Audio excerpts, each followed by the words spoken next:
basically 1 year into the Corona crisis.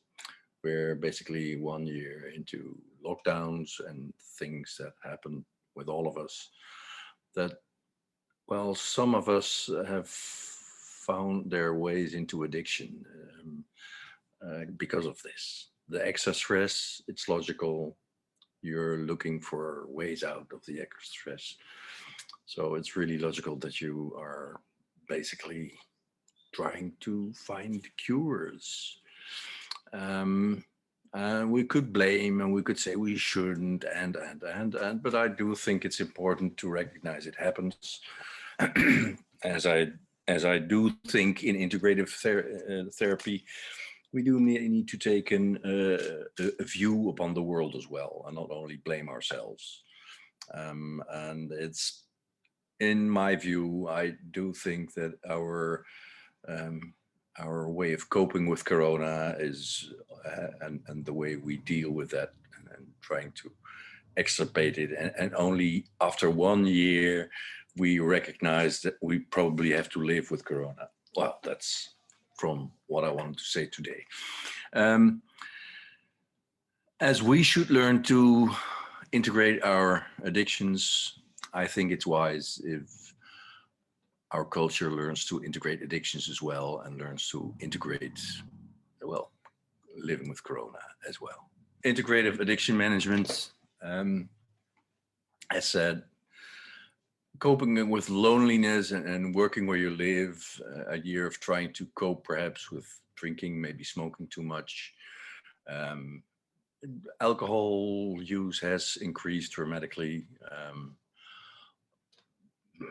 Cannabis use has increased dramatically. So it's logical that things got out of hand here and there a bit. And I think it's good to have a look at that. We drank too much, and coping is basically what we're talking about this talk. Coping is a thing that occurs in the context of life changes, and more than that, stressful life changes especially. We cannot remain doing the same if our life changes. So the stress of having to change is often something that's difficult. And with Bindles, I had this look at having 18 ways of coping in basically 9 polarities. And there are. Am I going to do this independently or together? Will I be expressing my feelings about the subject that I have to cope with? Or do I try to control my feelings about it? Do I involve myself in the situation, or do I keep a distance? And do I adapt to the situation? Or do I set limits and say, well, this is enough? Am I looking for errors, basically, in situations, trying to find what's wrong in situations? Or do I remain optimistic about the outcomes that will be there in the future? Am I going to act intuitively, or am I working systematically? Both possibilities of, coping. Do I accept the here and now, or do I keep hoping for a better future? Do I seek distraction, or do I stay focused? Do I wait, or do I take action? And maybe it's good to sometimes even connect polarities, which is a mind experiment.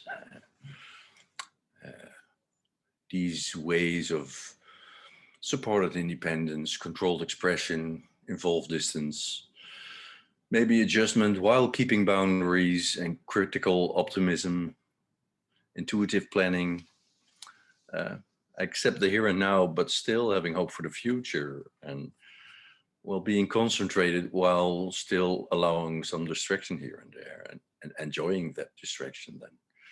Wait actively instead of passively. More or less, it gets clear that a lot of wisdom is found to be found in the middle, and not just one side or the other side. But basically, in these different ways of coping, we can also always have a look at the one side, and maybe that's the one we practice a lot. So we could perhaps practice a little bit on the other side. If we do take that serious and we do take that into what happens to our lives as because of COVID, well, a lot of loneliness happens, and we're all herd animals, and we all get kind of mad. Uh, we only hear what's happening in our own heads, and there's we miss fresh input, we miss diversion, we miss sex, we miss touch, we miss appraisal. It's important that we recognize how well somehow crazy we all get because of our COVID bubbles as a herd animal. There is a difference, of course, between being lonely and being alone. And it's important to understand that it's not the same. I can be alone and not feel lonely, and I can really be very lonely amidst hundreds of people. And that has much to do with, am I seen for what I am? Am I taken seriously and as I being seen as I am? Or am I trying to pretend I'm something else where I can feel very alone in a lot of people that see me?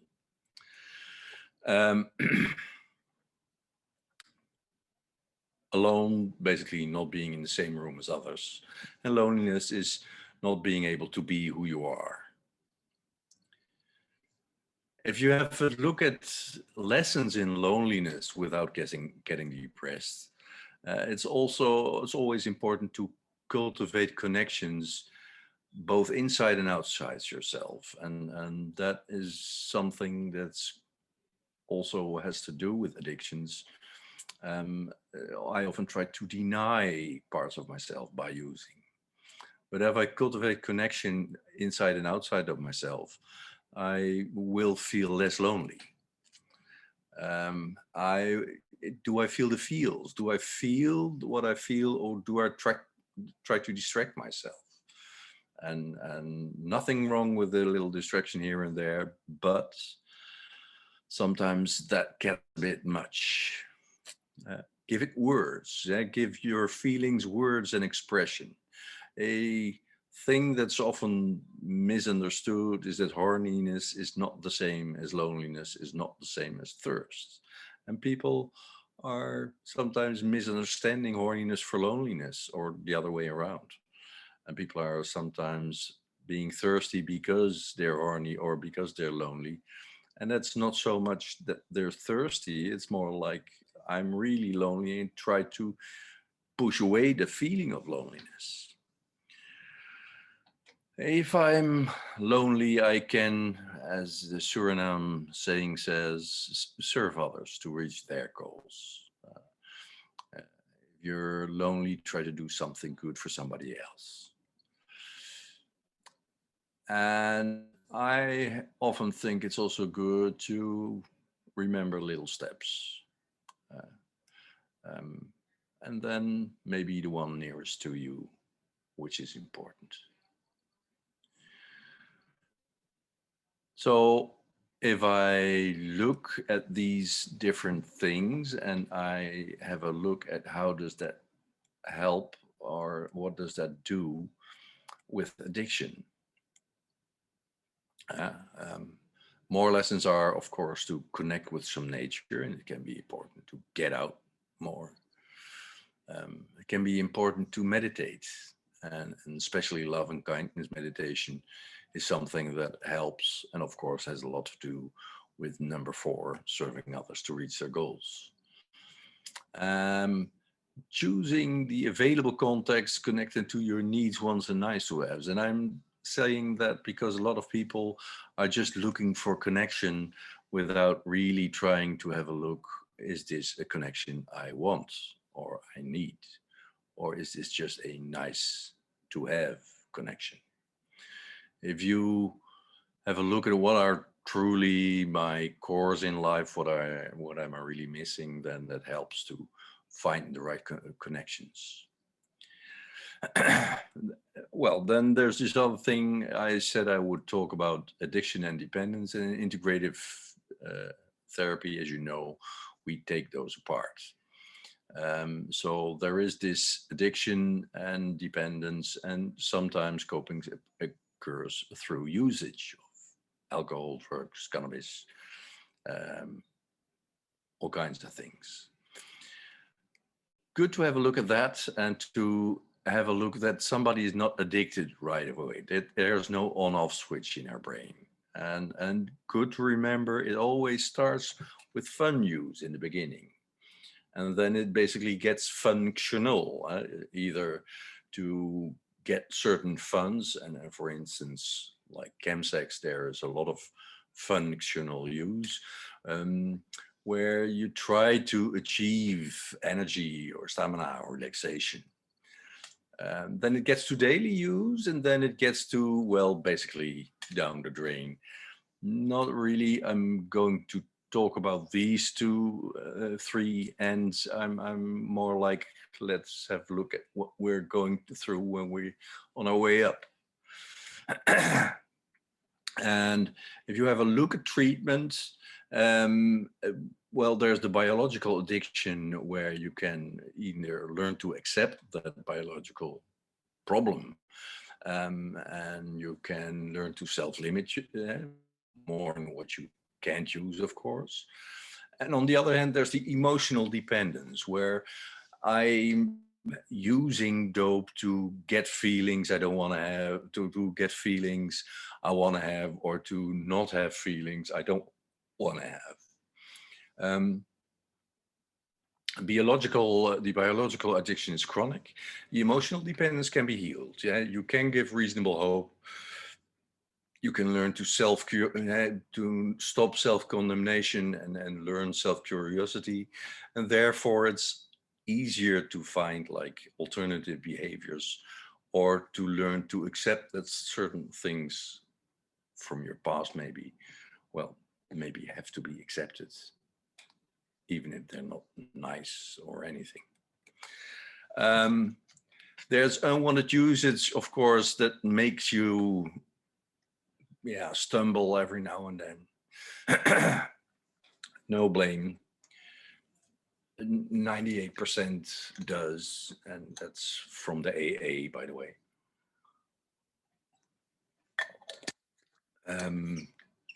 But do remind that stumbling is dangerous, and that you, well, have to be actively pursuing this, more or less. So there's basically things I help people with, and you can help yourself with. Do I want to use because of relief or release? And if I'm relieved, then from what? And if I release, where do I want to go to? What's actually what I want from life? These are important questions to understand, not so much to treat the biological addiction, although it is important to know what can I do with it, but more like the emotional dependence. And then there's basically two routes out of unwanted usage. And there's the well-known stopping, cold turkey, abstinence, don't use anything at all. Everything you do is a slip up, and holds a lesson, although that is often not mentioned. It's a pro that it's very clear. It's gone that in a lot of treatment systems, sex is often seen as part of the problem, and that the entry level is basically too much for a lot of people. So they don't want to enter. They don't want to stop. They don't want to stop, full stop. And therefore they don't, and therefore they continue. And because the only way out is full stop, that's for a lot of people where it goes wrong.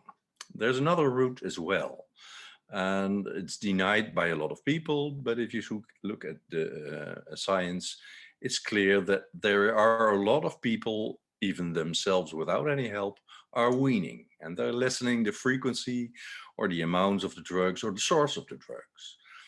Of course, it is. You can say you did use cannabis again, but hey, if you came from cocaine smoking, then cannabis smoking is better. So you can use, well, you're not stopping, you have to leave here.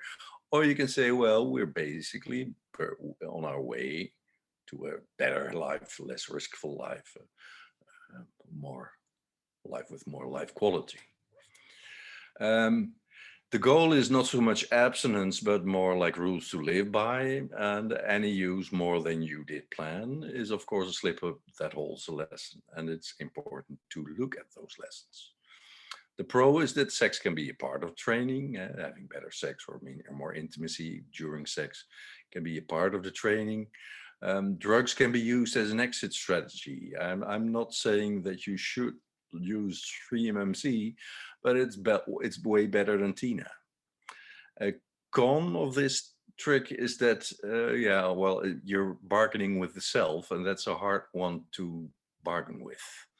So you probably need coaching, and you got to have a plan, and that's what the coaching does. What's your plan? Stopping, because it's often seen as the only tool. Well, you have this saying, if the only tool you have is a hammer, then you tend to treat everything as a nail. That happens with a lot of people. If you only have stopping and you didn't, you bang yourself on the head a lot. Weaning has the problem of the bargaining delay. Yeah, I don't want to. And of course, this can be a dangerous delay. On the other hand, if you're not starting with stopping, that's also a delay. So basically, it's good to choose. And to choose, will I be weaning according to a plan, or will I try to stop according to a plan?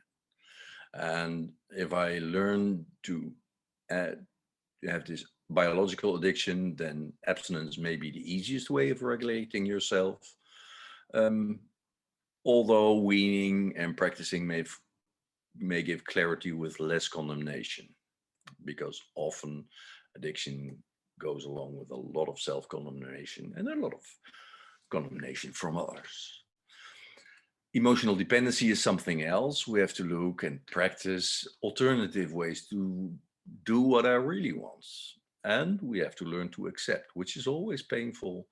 There's always a bit of pain underneath addiction that basically is only to be seen when you start stopping or you start weaning. You will have unwanted users that will feel really good at the moment and will give you really bad feelings in hindsight. Well, that's what happens. Don't keep laying there, get up again, is basically what I'd like to tell you.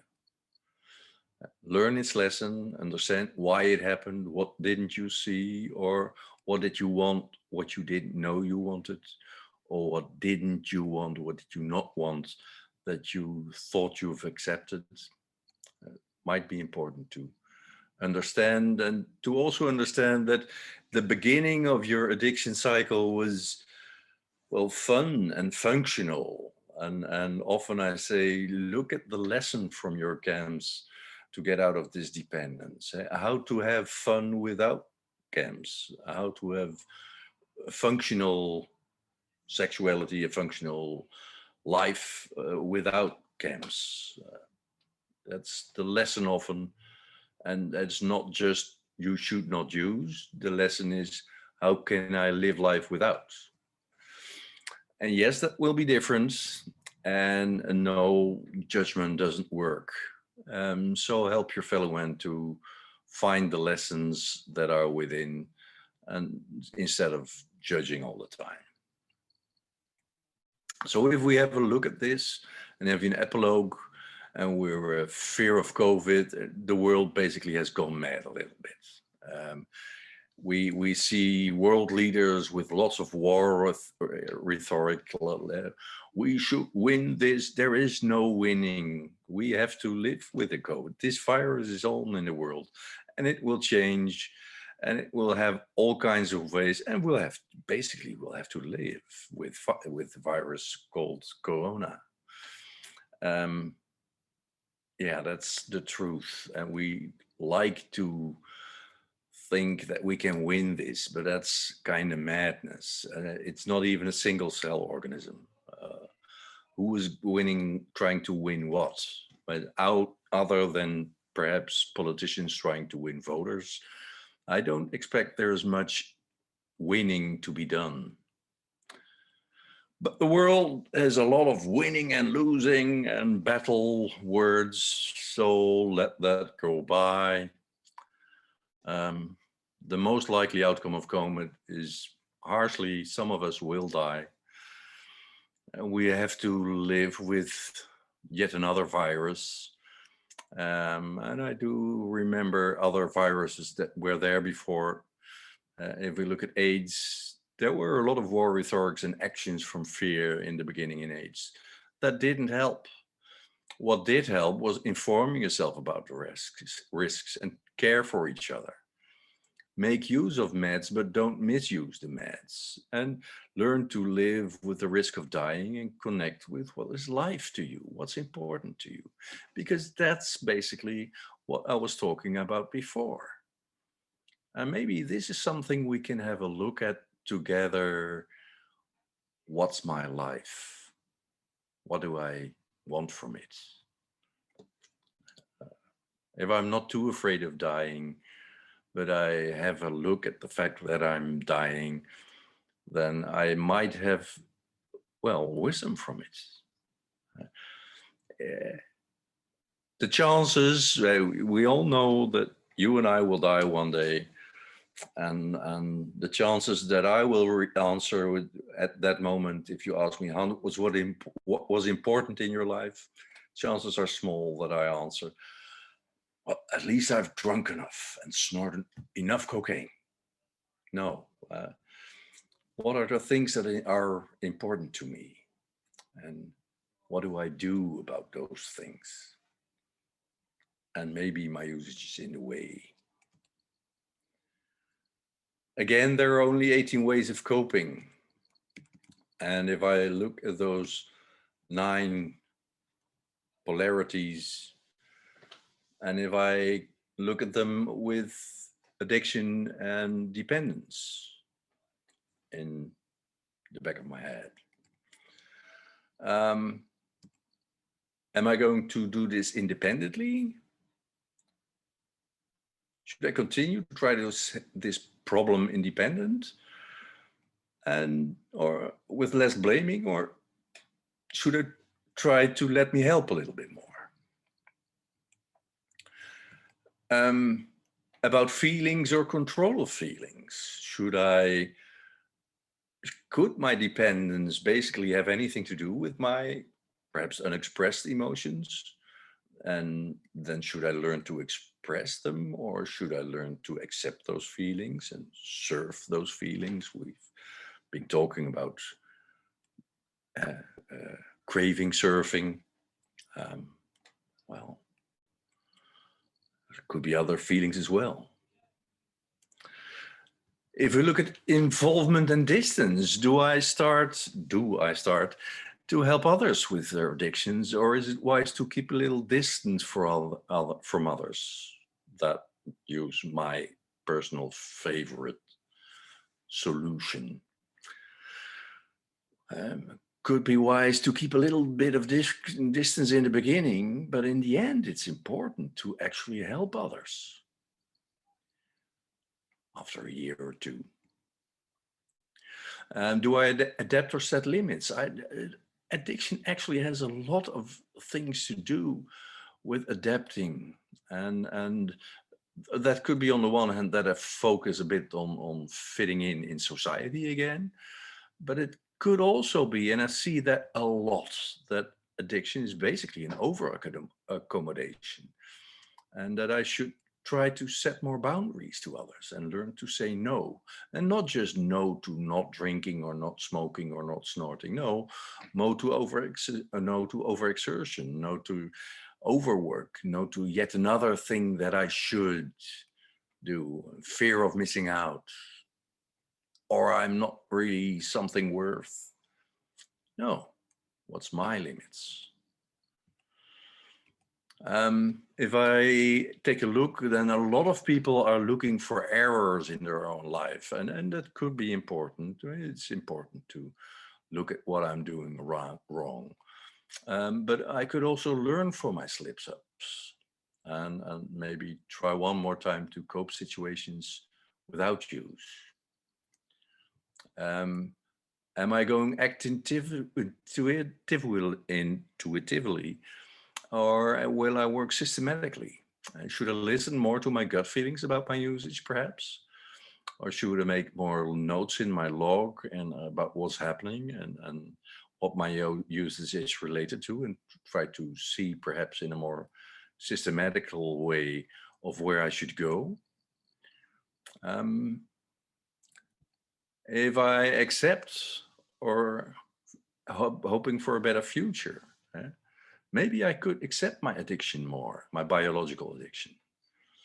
And that doesn't mean I keep using, but it does mean that I will be having, well, cravings every now and then. Or maybe I should have different ways of getting out of this instead of you should just quit. A lot of things has to do with distractions from craving, or well, basically focus on integrating that feeling in my life as a chronic illness. Chronic illnesses are never away. They just waiting to come to the surface. And if I react earlier, I manage them better. It's, as we also say, it's integrative addiction management. Do I wait or do I take action? Do I wait with taking my addiction seriously? Or should I start integrating it in my life and perhaps talk about this and find a coach or find others that help me with integrating it in my life and having a look what's underneath, instead of just telling myself I shouldn't use all the time. And it's something hard, and it's a hard thing to do. It's a struggle, sometimes suffering. But the thing is, you have to find your own way out of your depths. And it makes, perhaps sounds crazy, but it makes you a better person with more appreciation, sensitivity, compassion, gentleness, and loving concern for others. Elisabeth Kübler-Ross, who worked a lot with dying people, said, "Beautiful people do not just happen.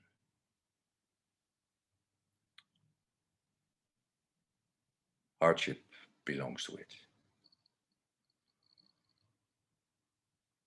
If I can help you, let me know. If I can do anything to help you understand, or help you start up, or help you learn the lessons from slip-ups, let me know. I'd be happy to. I'd be happy to help you where I can. It's my job, and I've helped a lot of people basically to take serious what should be taken serious, and we'll find out along the way. There's no reason to shame yourself. There's no reason for anything to look back on you in a bad way. I hope this helps you, gives you maybe new ideas. So wish you strength where you need it, and wish you fun where possible. Greetings, Hans.